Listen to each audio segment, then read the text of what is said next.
This is a Reader's Digest version containing many of the interesting parts of the flat Earth theory. For those who have already started seeing things with new eyes, it will be mostly a recap, but there could be a few new angles you haven't looked at. For the rest of you who are new to this, the first question is invariably, is this a joke? Because it's a joke, right? And that's where we start, because it's one of our two basic childhood facts. 1 + 1 = 2, and the Earth is a globe. We're taught this before almost everything else, and that right there should give you a clue on how serious this secret is. But for those who have forgotten their history, here's the modified Men in Black version. For the first 4,000 years of our civilization, we believed that the Earth was a flattish disk, surrounded by a solid dome barrier called the firmament. All of the 5 major religions had their own version of this, and the churches enforced the belief. Then, around 1514, a man named Copernicus created a new model of the world. He stated that if the Earth was spinning around 1,100 miles an hour and circling the Sun at 60,000 miles an hour, the world was then round. And while the math more or less worked, there was a problem. It was 1500, and the technology to prove such a theory wasn't there. The first balloon to carry people wasn't invented until 1760. Sailboats were the only travel over water, and the fastest thing on land was a horse. But the new worldview was promoted and took hold. The religions adapted to handle the new reality, and life moved on. More importantly, the globe model was quickly introduced into the education systems. Over the next 500 years, the challenges to this model faded, to the point where the globe was accepted as universally as physical laws such as gravity. Read that again if you didn't absorb it. For 20 generations, people believed that the Earth was round because there was a globe in every classroom they sat in. There was no proof. Hundreds of years went by, and still civilization had no way of proving the theory. Planes were invented around 1900, but until 1957, nothing could go high enough to give a true perspective of where we lived. And that's when everything got strange. The United States and Russia both sent up rockets high enough to take decent pictures, and what they saw scared them a great deal. How do we know they were extremely concerned about the sky? Because the US and Russia immediately started firing nuclear weapons straight up, and they kept firing for the next 4 years. A few things to keep in mind here. First, this was now 1958. Nuclear weapons were very expensive and hard to come by. These also weren't those nominal yield 20 kiloton toys we used on Hiroshima. This was high kiloton to low megaton, and we couldn't get them up fast enough. And the strangeness continued in other places. In 1959, only a year into the atmosphere bombardment, 10 nations, including the United States, made Antarctica off-limits to any colonization. A treaty was put in place and to this day remains intact. Over 50 nations now have signed off on this treaty. Do you know any treaty that has lasted that long between all industrialized nations? Moreover, do you know any piece of real estate in the world that is owned by no one? You would think at the very least one of the large oil companies would use their huge financial resources to explore this region, and yet they don't even petition the idea. The short version of the discovery is this. By 1958, the military had discovered the very solid upper and outer edges of our world, and had to create a way to put up "Do Not Enter" signs without looking obvious. It was tricky, but if there is one thing I have learned about the authority, it's that nothing is left to chance. Most of the work had already been done for them, so their job was primarily in the details. The sky part of the dome was much higher than commercial air traffic, so the only thing they had to worry about there was the space program, which is immediately militarized. The outer border had the natural benefit of not only an extensive ocean, but a scaling decrease in temperature and a steady increase in iceberg frequency to discourage ships, all leading to a permanently frozen landmass that could not be used for any form of agriculture. This ocean and ice layout had worked well for thousands of years because the technology of the current civilization didn't evolve quickly. Sailors avoided cold weather seas whenever possible, and oxygen levels get low enough to harm people, even on high mountains. The brilliance of the design comes in the simple fact that human males are corrupted by power. Corruption so total, in fact, that they would rather hide the world itself rather than risk their power on it. You could theorize that kings and popes were told of the world a long time ago. Maybe an ancient scroll or book. Perhaps an interdimensional being told the tale of what the world looked like. But this was all but dismissed, because even the most powerful leaders of the day couldn't reach the borders. And if they couldn't, what chance did the general public have? It's one thing to be told of the giant impenetrable dome, but it's a whole different animal when you finally stand right next to it. Then the tough decisions have to be made.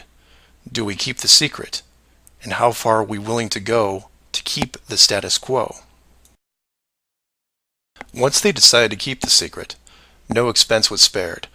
The rapid progression of rocketry science had to be addressed quickly, and so the moon missions were created. Matt from the NASA channel was right in his thinking that you needed the moon mission event to stage a picture of the Earth from deep orbit, and that couldn't be more true.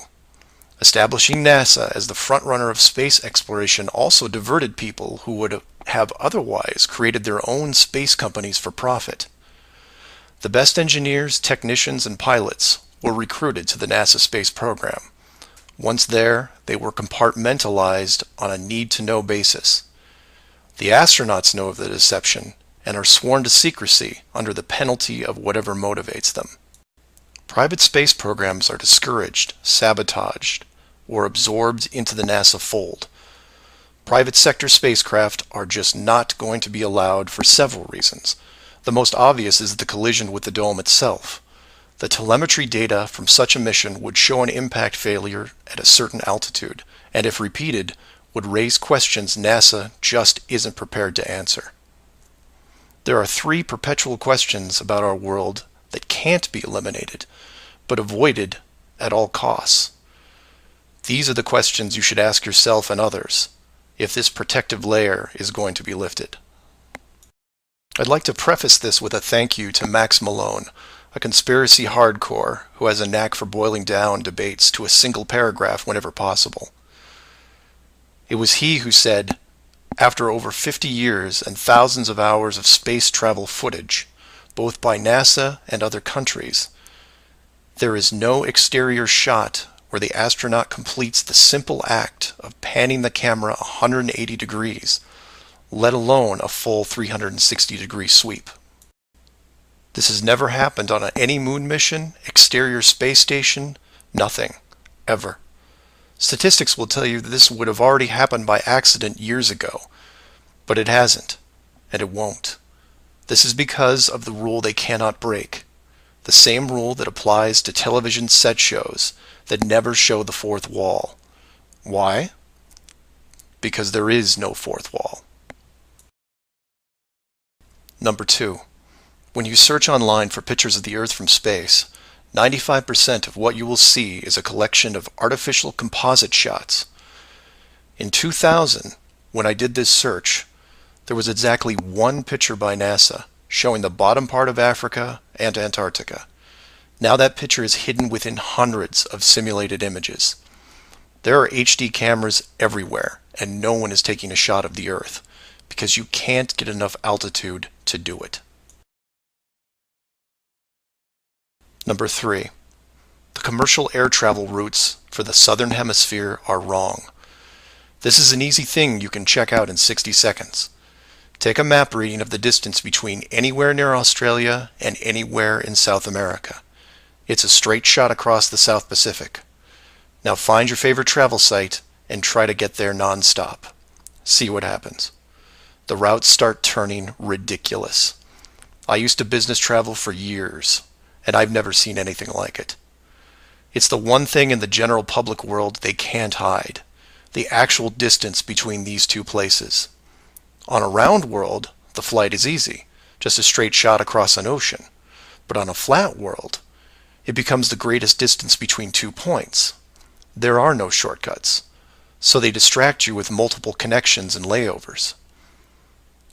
It's only blind luck that the United States was in the northern hemisphere.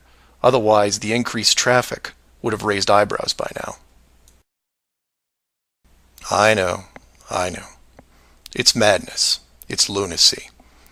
There are people who will tell you straight to your face that all the leaders of the world are lizards, and yet these people laugh out loud when you say the words flat earth. I was, and still am, a huge conspiracy guy. I literally ran out of new tin hat topics to research, and I still wouldn't look at this one without embarrassment. But every time I glanced at it, there was something unresolved. And once I saw the near perfection of the whole plan, I was hooked. Do your own homework. Ask the questions. Get past the possibility and see if you can move into an even bigger picture. Like who built the dome and why. That's where it starts to get really interesting and things start opening up. I know I said years ago that the greater good was something that should be preserved. That JFK, Pearl Harbor, and 9/11 were inevitable. I still believe it, and I understand the decisions. The globe illusion, however, has run its course over the last 500 years. It's time to start again. If that means we end up getting the attention of who or what created this place and force the reset of the world, is that such a bad thing? I've put some links in the description that you might want to check out, like the current map projections used by the USGS, the United Nations logo, the Flat Earth Society, high-altitude nuclear tests, the Antarctica Treaty, among others. I'm not allowing ratings or comments on this video for several reasons. One, this topic seems to bring out the worst debates because of the initial denial. That, and I've seen dedicated trolls on the Flat Earth Society website who show up every day and say the same thing to new forum members. It's a joke. It's not serious. Nothing to see here. Kind of strange that there are full-time trolls on a site that has less than 500 members worldwide. That being said, please feel free to contact me at msargent23@comcast.net, or heck, just call 303-494-6631. I know no one uses the actual phone anymore, but I'll answer what I can.